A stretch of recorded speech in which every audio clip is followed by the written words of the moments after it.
పాపము, అశాంతి, భయం, దిగులు, శ్రమ, వేదన, దొంగతనం, వ్యభిచారం, వ్యాధి, హత్యలు, త్రాగుడు, భయంకర సంఘటనలు, మరణం, నరకం.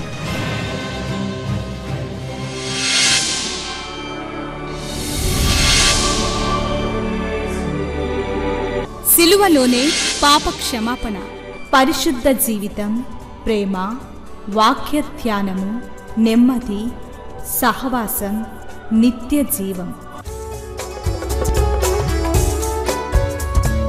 శాంతి సోపానాలు, ఇవి శాంతి ప్రదాత బోధలు. చీకటిలో ఉన్న ప్రజలకు గొప్ప వెలుగు కలుగుటకు, చీకటిలో ఉన్న ప్రజలకు గొప్ప వెలుగు కలుగుటకు, చీకటి నుండి వెలుగునకు నడిపించే సోపానాలు. శాంతి సోపానాలు కార్యక్రమానికి మిమ్మల్ని ప్రేమతో ఆహ్వానిస్తూ ఉన్నాను. ఈ కార్యక్రమాలు మీ వ్యక్తిగతమైన జీవితాన్ని ప్రభావితం చేయాలని, జీవితంలో ఎదుర్కొనే సమస్యలు, బాధలు, ప్రతి పరిస్థితిని ఏ రీతిగా జయించగలము అనేది బైబిల్ నుండి, భక్తుల జీవితాల నుండి నేను నేర్చుకున్నవే మీతో పంచుకుంటూ ఉన్నాను. చాలాసార్లు, ముఖ్యంగా ఈ దినాల్లో ప్రార్థన అనేది ఒక చులకన, లేకపోతే దాని యొక్క లోతు తెలియకుండానే చాలామంది భక్తి చేస్తున్నాము అనుకుంటారు.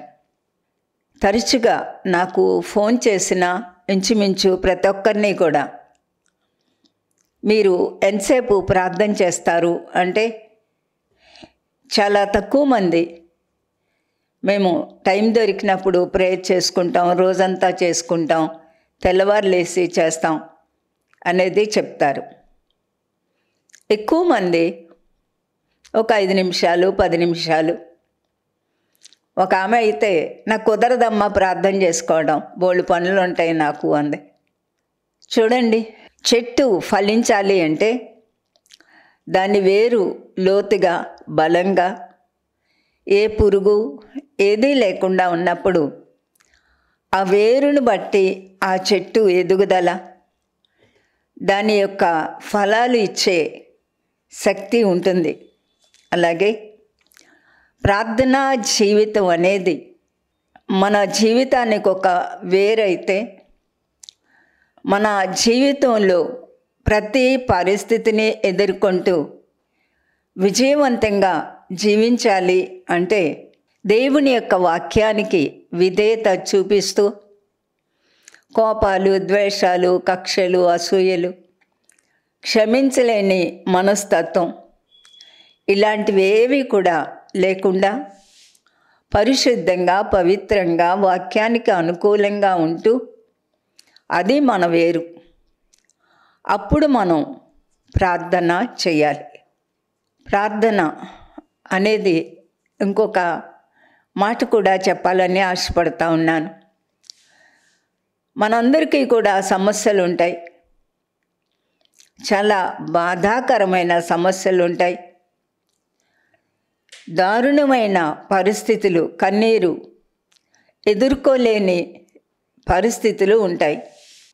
కొందరు ఇలా ప్రోగ్రామ్ స్టార్ట్ అవ్వగానే నెంబర్ రాసేసుకొని ఫోన్ చేసేస్తూ ఉంటారు. అలాంటి వాళ్ళంటే జాలి అనిపిస్తుంది. ఎందుకంటే వాళ్ళున్న దారుణమైన పరిస్థితిని బట్టి ఎవరో ఒకరు మాకు ప్రార్థన చేసి సహాయం చేయాలి అన్న దృక్పథంతో ఫోన్ చేస్తూ ఉంటారు. మేమంతా కూడా ప్రార్థనలు చేస్తాం.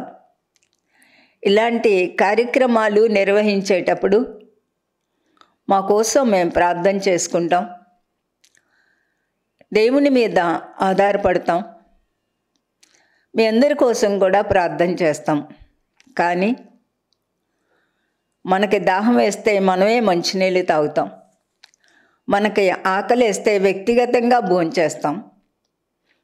అలాగే మీరు చేసుకునే ప్రార్థన మీకు సరిపోవాలి. తరచుగా ఒక మాట చెప్తూ ఉంటాను. స్త్రీలనైతే ఇలా అడుగుతాను, అమ్మా ఇంట్లో అందరికీ సరిపడ్డంత వండుతావా అని అడుగుతాను. అవునమ్మా వండుతానంటారు. నువ్వు వండేది మీ ఇంట్లో వాళ్ళందరికీ సరిపోతే నీ భక్తి, నీ ప్రార్థనా జీవితం కూడా ఇంట్లోకి సరిపోవాలి. ఇది జీవితం నాకు నేర్పిన ఒక సత్యం. 2, సహోదరులను అడుగుతూ ఉంటాను. మీరు మీ ఇంటికి, మీ పిల్లలకు, ఇంట్లో ఉన్న తల్లిదండ్రులకో అత్తమామలకో ఒక డజన్ అరటిపళ్ళు కొన్నా అందరినీ లెక్కబెట్టే కొంటాం కదూ. ఖచ్చితంగా సరిపోయేటట్టే కొంటారు. బజారు వెళ్ళినా కూడా సరిపడినంతే తెస్తారు. మరి ఒక కుటుంబ యజమానిగా, కుమారుడిగానో కుమార్తెగానో మీ యొక్క ప్రయాసలో మీ ప్రార్థన తండ్రిగా, తల్లిగా మీ కుటుంబానికి సరిపోవాలి. బైబిల్లో మనకి ఎన్నో ఉదాహరణలు ఉంటాయి. చిన్నది మిరియాము ఒక 8 సంవత్సరాలు ఉండుండొచ్చేమో, ఎక్కడో చదివాను. ఆ చిన్న పాప ధైర్యం, దేవుని యొక్క కనికరం మోషే మీద ఉండి మరి ఆ ఫరో కుమార్తెతో మాట్లాడినప్పుడు నువ్వు పెంచుకోవటానికి ఒక దాదిని తేనా అని అడిగితే, మామూలు పరిస్థితులు అయితే ఆ ఫరో కుమార్తె ఆ పసిబిడ్డను చూడగానే పిల్లోడిని తీసి నైల్ నదిలో విసిరివేయవలసిన పరిస్థితి ఫరో ఆజ్ఞాపించాడు కదా. నువ్వెవరు అసలు ఎందుకు అడుగుతున్నావు? గమనించండి, అడగలేదు, వెళ్ళి పిలుచుకురా అంది. 1. 2, దేవుడు చేసిన రెండో ఆశ్చర్యకార్యం ఏంటి అంటే, యొకెబెదు వచ్చినప్పుడు నీకు పసిపిల్లలు ఉన్నారా, నీ రొమ్ములో పాలెందుకు ఉన్నాయే అని అడగలేదు. చూడండి దేవుడు ఎలాగా సహాయం చేశారో. ఒక పసిబిడ్డ యొక్క విశ్వాసం, ఓ చిన్నపిల్ల విశ్వాసం ఆ కుటుంబం అంతటికీ ఆశీర్వాదమైంది. ఒక కుమార్తెగా, ఒక కుమారుడిగా, చిన్నపిల్లవైనా సరే నీ విశ్వాసం నీ ఇంటికి ఆశీర్వాదం అవ్వాలి. ఎంత ఉపోద్ఘాతం ఎందుకు చెప్పానో తెలుసా? మీ అంతట మీరు ప్రార్థన చేసుకోకుండా నాలాంటి వాళ్ళు ఒక 100 మంది ప్రార్థన చేసినా ఏమీ జరగదు. బైబిల్ చెప్తా ఉంది, నీ విశ్వాసమే నిన్ను రక్షించెను. కొంతమంది చాలా విసిగిస్తూ ఉంటారు. అప్పుడు నేను ఒక మాట అడుగుతూ ఉంటాను. చూడు, శారాకి సమస్య వచ్చింది కదా, ఎవరికి ఫోన్ చేసింది? ఎస్తేర్ ఎవరికి ఫోన్ చేసింది? రూతు ఎవరికి ఫోన్ చేసింది? బైబిల్లో కృత నిబంధనలో ఎంతోమంది ఎన్నో బాధలు పడ్డారు. ఎవరికి ఫోన్ చేశారు మా కోసం ప్రార్థన చేయమని? కొన్నిసార్లు ఇది కరెక్టో కాదో నేను అనుకుంటాను. అసలు సేవకులే ప్రజలను ఇలాగా ఎందుకు తయారు చేశారా అనిపిస్తుంది. నీ సమస్య, నీ భారం నీకు తెలుసు. నా బిడ్డల కోసం నేనేడ్చినట్టుగా ఇంకొకరు ఎందుకు ఏడుస్తారు చెప్పండి? అలా ఏడ్చి ప్రార్థన చేసి నేర్చుకొని బైబిల్లో అనుసరిస్తూ నలుగురు బిడ్డల్ని దేవుని కోసం పెంచటానికి నాకు సహాయం చేశారు. నలుగురు కూడా దేవుని యొక్క సేవలో ఒక భాగంగా ఉండటానికి దేవుడు సహాయం చేస్తూ ఉన్నారు. కాబట్టి నేను ఎవరిని విమర్శించట్లేదు, మిమ్మల్ని కూడా తేలిగ్గా నేను మాట్లాడట్లేదు. కానీ ఈరోజు మనం ప్రార్థన యొక్క విలువ నేర్చుకుందాం. ప్రార్థన ఒక వ్యక్తికి ఎలా సహాయం చేస్తుంది? నీకు ప్రార్థనకి ఒక రహస్య ప్రార్థనా జీవితం ఉండాలి. తలుపేసుకొని ఒక గంటల కొలది ప్రార్థన చేయాలి. హృదయంలో ఉన్న భారం అంతా కూడా పోయే వరకు ప్రార్థన చేయాలి. అపోస్తుల కార్యాలు 12వ అధ్యాయంలో ఒక ప్రార్థన గూర్చిన సంఘటన ఉంది. 5వ వచనంలో, పేతురు చెరసాల్లో ఉంచబడెను. సంఘమైతే అతని కొరకు అత్యాసక్తితో దేవునికి ప్రార్థన చేయుచుండెను. 2 మాటలు గమనించండి. స్టెఫన్ని రాళ్ళు పెట్టి కొట్టి చంపేశారు. సంఘం విపరీతంగా బాధపడింది. అపోస్తుల కార్యాలు 12:2లో యోహాను సహోదరుడైన యాకోబును ఖడ్గముతో చంపించాను. హేరోదు యాకోబుని తెప్పించి ఖడ్గంతో చంపేశాడు. ప్రార్థనకి అక్కడ సమయం లేదు. లేక సంఘం కూడా భయంతో, ఆశ్చర్యంతో, దిగులుతో ఏం చెయ్యాలి, ఏం చేయలేము అనే ఒక పరిస్థితిలో ఉండిపోయింది అనుకుంటూ ఉంటాను. అయితే పేతురు ఎప్పుడైతే బంధింపబడ్డాడో 4వ వచనంలో అతన్ని పట్టుకొని చెరసాల్లో వేయించి పస్కా పండుగైన పిమ్మట ప్రజల యొద్దకు అతని తేవలనని ఉద్దేశించి అతనికి కావలి ఉండుటకు 4 చతుష్టయముల సైనికులకు అతన్ని అప్పగించాను. 4 చతుష్టయములు అంటే 16 మంది. పేతురు కొరకు ప్రార్థన చేయటానికి దేవుడు సమయాన్ని ఇచ్చారు. చాలాసార్లు ఎవరన్నా ఏదన్నా సమస్యతో వస్తే మనకి ఇంకా టైం ఉంది, మనిషి చచ్చిపోలేదు, లేకపోతే పలాని జబ్బు, పలాని పరిస్థితి, పలాని సమస్య, ప్రార్థనతో గెలవచ్చు. ఇంకా చెప్పాలి అంటే మన ప్రార్థనా జీవితాన్ని పెంచటానికి దేవుడు జీవితంలో కొన్ని సమస్యలు అనుమతిస్తూ ఉంటారు. ఇది జీవితం నాకు నేర్పిన ఒక సత్యం. మనం విశ్వాసంలో ఎదగడానికి, ప్రార్థన నేర్చుకోవటానికి, ఒక పట్టుదల కలిగిన ప్రార్థన జయించడానికి, ప్రార్థనతో జయించడానికి, ప్రార్థన నేర్పించడానికి దేవుడు మనకి సమస్యలు అనుమతిస్తారు. ఏదైనా అకస్మాత్తుగా ఒక సమస్య వచ్చిందనుకోండి, ఇంకా చేసే దిక్కేమీ లేక ఏం చేస్తాం? ప్రార్థన చేస్తాం. దావీదు గొల్యాతుని జయించడం అనేది నాకు చాలా ఆశ్చర్యంగా ఉండేది. ఇప్పుడు కాదు, ఒక 30-35 సంవత్సరాల క్రితం దాని గురించి ఎక్కువగా ఆలోచిస్తూ ఉండేదాన్ని. ఏంటి, బొడిసెల్లో ఒక రాయి ఏంటి, ఈ రాయి దావీదు విసరడం ఏంటి, దానికి గొల్యాతు చనిపోవడం ఏంటి, ఇవి నాకు అర్థమయ్యేది కాదు. ఆ దినాల్లో ఒడిసెలతో రాళ్ళు పెట్టి కూడా యుద్ధం చేసేవాళ్ళు. మనం బైబిల్లో చదువుతాం, ఒక వెంట్రుకను కూడా అలా పెడితే దాన్ని కొట్టగలిగేవాళ్ళంట. అంటే ఎంత పరాక్రమశాలులై ఉండాలా. దీని గురించి ఆలోచించి నాకు చాలా ఇష్టంగా ఉండేది. అప్పుడు ఒక సందర్భంలో దేవుని ఆత్మ అంటే నాలో ఒక ఆలోచన పుట్టించారు. అదేంటి అంటే, కొండంత సమస్య పోవాలి అంటే గులకరాయంత ప్రార్థన చాలే. మళ్ళా చెప్తున్నాను, ఒక భయంకరమైన సమస్య, కొండంత సమస్య తీరాలి అంటే మనం కన్నీటితో చేసే గులకరాయంత ప్రార్థన చాలు. ఇంకొక సత్యం, దావీదు ఆ ఏటి లోయలో ఒక ఐదేరుకున్నాడు. గుండ్రటి రాళ్ళు, నున్నని రాళ్ళు.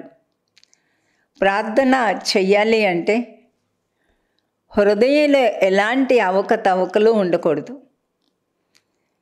సంపూర్ణమైన విధేయత, వినయము, విరిగి నలిగిన మనసు, ఎక్కడా కూడా దేవునికి అయిష్టమైన కార్యాలు ఏవీ లేకుండా మన జీవితాన్ని నున్నగా పెట్టుకొని అప్పుడు ప్రార్థన చేయాలి. దావీదు 5 రాళ్ళు ఎందుకు ఏరుకున్నాడంటే, ఫిలిస్తీయ సర్దారులు లేక రాష్ట్రాలు 5, గాతువాడైన గొల్యాతును జయిస్తే మిగతా వాళ్ళు వాళ్ళ గొల్యాతు వంటి వారిని నిలబెడతారేమో అని అతను 5 రాళ్ళు ఏరుకొని వెళ్ళాడు. అంటే ఒక్క గొల్యాతునే కాదు, మిగిలిన వాళ్ళని కూడా జయించగలిగినంత శక్తి దావీదు దగ్గర ఉండటానికి కారణం ఏంటి అంటే, దావీదు దేవుని హృదయానుసారుడైన వ్యక్తి. మన జీవితం దేవునికి ఇష్టమైన జీవితంగా ఉన్నప్పుడు మనం చేసే ప్రార్థనకు కూడా ఆయన తప్పకుండా ఇష్టపూర్వకంగా జవాబు చెప్తారు. కుష్ఠరోగి ప్రభు దగ్గరకు వచ్చి, నీకు ఇష్టమైతే నన్ను శుద్ధినిగా చేయమన్నాడు. ఒక్కొక్కసారి బైబిల్ చదివేటప్పుడు చాలా దుఃఖం వస్తుంది, అది హృదయాన్ని తాకుతుంది. నీకు ఇష్టమైతే అంటే ఆ వ్యక్తి ఎలాంటి విరిగి నలిగిన హృదయంతో, మీరు తప్ప ఇంకా నాకు దిక్కెవరూ లేరు, నా బిడ్డలు, నా భార్య లేక నా తల్లిదండ్రులు ఈ సమాజంలో మరలా నేను ఇమడాలంటే, మరలా నేను దేవుని సన్నిధికి వెళ్ళడం, నా కుటుంబంతో కలిసి ఉండడం, సమాజంలో ఒక మనిషిలాగా, మామూలు మనిషిలాగా నేను బ్రతకడం, ఇవన్నీ కూడా మీకు ఇష్టమైతే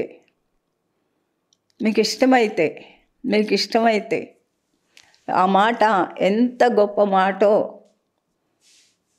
మీకు ఇష్టమైతే నన్ను శుద్ధినిగా చేయి. ఈ రోజుల్లో ఒక సమస్య వచ్చినప్పుడు, అయ్యా నా జీవితాన్ని చూడండి, నా హృదయాన్ని చూడండి, నా వేదన చూడండి, నా విశ్వాసాన్ని చూడండి, నా విరిగి నలిగిపోతున్న హృదయాన్ని, జీవితాన్ని చూడండి. మీకు ఇష్టమైతే ఈ సమస్య తీర్చండి. మీకు ఇష్టమైతే మీ కనికరం, మీ ప్రేమ, మీ దయ, మీ కరుణ, మీ కటాక్షం, మీ వాత్సల్యత మీకు ఇష్టమైతే తీర్చండి. అంటే ఆ సమస్య తీరాలి అంటే, మనం ఎదుర్కొనే ప్రతి పరిస్థితి తీరాలి అంటే ముందు మన జీవితాలు ఆయనకి ఇష్టంగా ఉండాలి. ఈ అపోస్తల కార్యాలు 12వ అధ్యాయంలో పేతురు కొరకు ప్రార్థన చేయడానికి దేవుడు సమయాన్ని ఇచ్చారు. పేతురు చెరసాల్లో వేయబడ్డాడు. పస్కా పండుగ అయిన తరువాత బయటికి తెచ్చి చంపేయాలనుకున్నాడు. అంటే అప్పటికి ప్రభువారు చనిపోయే 1 సంవత్సరం. ప్రభువారు గత సంవత్సరం పస్కా పండుగ రోజు చనిపోయారు. పేతురును కూడా అదే రోజు చంపేస్తే యూదులు చాలా ఆనందించి హేరోదు మీద తిరుగుబాటు చేయకుండా హేరోదుని అంగీకరిస్తారు అనుకున్నాడు. అప్పుడు సంఘం 5వ వచనం చూడండి. పేతురు చెరసాలలో ఉంచబడెను. సంఘమైతే అతని కొరకు అత్యాసక్తితో దేవునికి ప్రార్థన చేయుచుండెను. చాలాసార్లు క్రైస్తవులు ఈ మాట, సేవకులు కూడా అలాగా చెప్పేస్తారు అంతే. ఒక విశ్వాసిగా, ఒక దేవుని బిడ్డగా, ఒక క్రైస్తవునిగా నేను అడిగే మొదటి ప్రశ్న, అసలు మారుమనసు పొందామా? దేవునికి ఇష్టమైన జీవితం జీవిస్తూ ఉన్నామా? నీకు ఇష్టమైతే, మీకు ఓకే అనిపిస్తే నా సమస్యను తీర్చగలరా అని అడగగలిగినంత ధైర్యం, స్తోమత మనకుందా? నా మాటలు మీరు జాగ్రత్తగా గమనించి మరలా మీ ప్రశ్న వేసుకోండి. దేవుని సన్నిధికి వెళ్ళి దేవుని దగ్గర మోకరించి విశ్వాసంతో, ప్రభువా మీకు ఇష్టమైతే, మీకు ఓకే అనిపిస్తే ఈ సమస్య తీర్చగలరా? లేక ఈ సమస్యలో నాకు మీరు నేర్పే పాఠం ఏంటి? నేను నేర్చుకోవటానికి సిద్ధంగా ఉన్నాను అని చెప్పగలమా? ఒక క్రైస్తవునిగా మారు మనసు పొందావా అని సూటిగా అడుగుతూ ఉన్నాను. సంఘం అయితే అతని కొరకు అత్యాసక్తితో దేవునికి ప్రార్థన చేయుచుండెను. గమనించండి, అత్యాసక్తి, ఆసక్తి ఊరికే మనం చేసే మామూలు ప్రార్థన, రెగ్యులర్ ప్రార్థన. అత్యాసక్తి వేరు, ఆసక్తి వేరు. మామూలుగా పెదాలతో మనం ప్రతిరోజు చేసే ప్రార్థన వేరు. ఈ మూడు కూడా మీ హృదయంలో ఇముడ్చుకోండి, ధ్యానం చేసుకోండి. మనకే సమస్య లేకపోతే రోజు వారి ప్రార్థన చేస్తాం, మామూలుగా చేసేస్తాం, పెదాలతో చేస్తాం, ఒక్కొక్కసారి హృదయంతో కూడా చేయొచ్చు.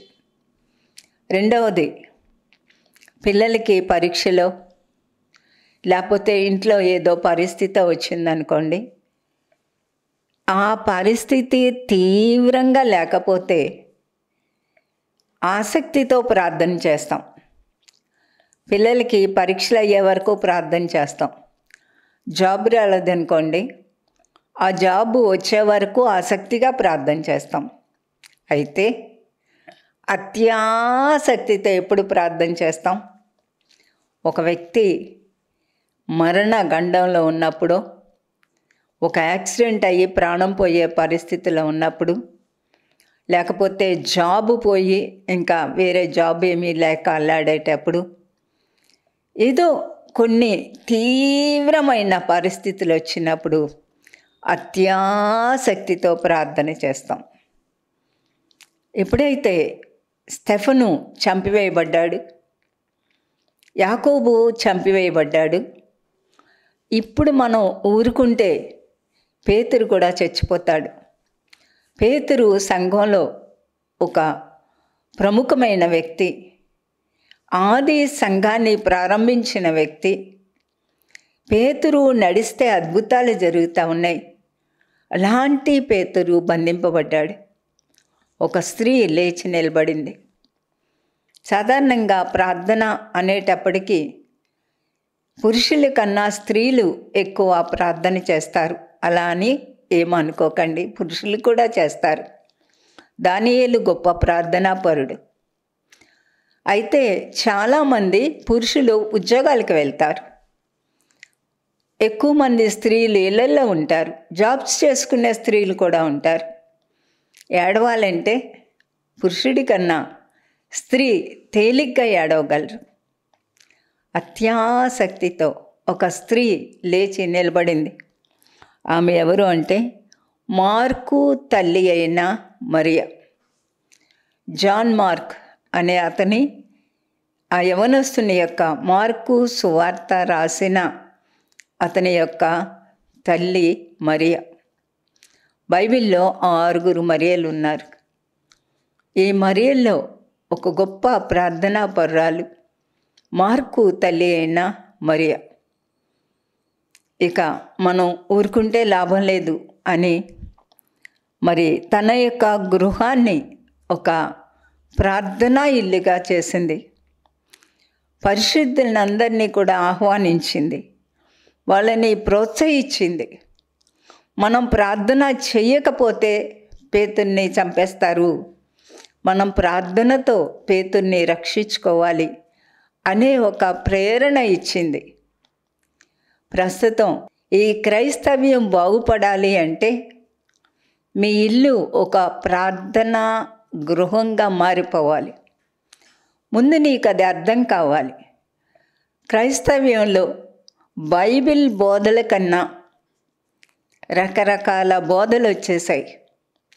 సిలువ మోసుకొని దేవుణ్ణి వెంబడించాలి అనే బోధ కన్నా, ప్రభువుని వెంబడించే వారి కన్నా వాళ్ళ సేవకుల్ని హైలైట్ చేసేవాళ్ళు. ఒక విధమైన హీరో వర్షిప్. కొంతమంది ఆటల పిచ్చి, కొంతమందికి సినిమాల పిచ్చి, కొంతమందికి వ్యక్తుల పిచ్చి. క్రైస్తవులకు కూడా ఈ రోజుల్లో వ్యక్తుల పిచ్చి ఎక్కువైపోయింది. ఈ క్రైస్తవ్యం బాగుపడాలనేది ప్రతి వ్యక్తికి కూడా అర్థం అవ్వాలి. ఒక సేవకుడు చెప్పేది బైబిల్ ప్రకారం ఉందా? ప్రభువు చెప్పారు, నాకు సర్వలోకానికి వెళ్ళి సర్వసృష్టికి సువార్త ప్రకటించి నాకు శిష్యులుగా చేయండి అంటే, ఈ రోజుల్లో చాలామంది సేవకులు వాళ్ళకి శిష్యులుగా చేసుకుంటున్నారు. ఈ అంశం వచ్చే వారం కొనసాగించుకుంటాం. ప్రార్థన చేసుకుందాం. ప్రేమ కలిగిన మా ప్రియమైన పరలోకపు తండ్రి, బైబిల్లో ఉన్న ప్రార్థనా పరులందరి కొరకు వందనాలు. ఒక సమస్య ద్వారా మా జీవితాల్లో ప్రార్థన నేర్పించే ప్రభువా మీకు వందనాలు. మా విశ్వాసాన్ని పెంచే ప్రభువా మీకు వందనాలు.